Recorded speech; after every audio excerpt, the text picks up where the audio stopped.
Exploring the seaside in Malita, Davao Occidental. Maligayang pagdating sa Malita, Davao Occidental, isang tahimik at magandang bayan na matatagpuan sa baybayin ng Davao Gulf na kilala sa mga natural na tanawin at sariwang hangin mula sa dagat.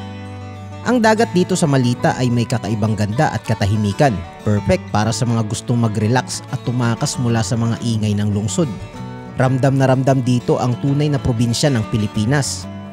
Ipinagmamalaki rin ng Malita ang kanilang mayaman na kultura at kabuhayan.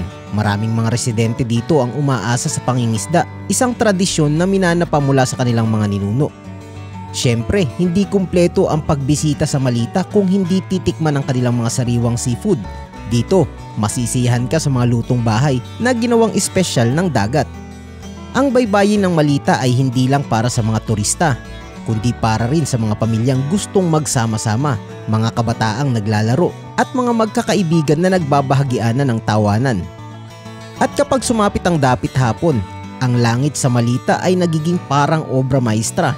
Isa itong tanawin na siguradong babalik-balikan mo. Kung naghahanap ka ng tahimik na lugar na puno ng natural na ganda at simpleng pamumuhay, Malita ang perpektong destinasyon para sa iyo. Tara na at tuklasin ang baybayin ng Malita dito sa Davao Occidental. Huwag kalimutang mag-like and share at subscribe para sa mas marami pang kwento ng paglalakbay at pagtuklas dito lamang sa Davao Tourist Destinations.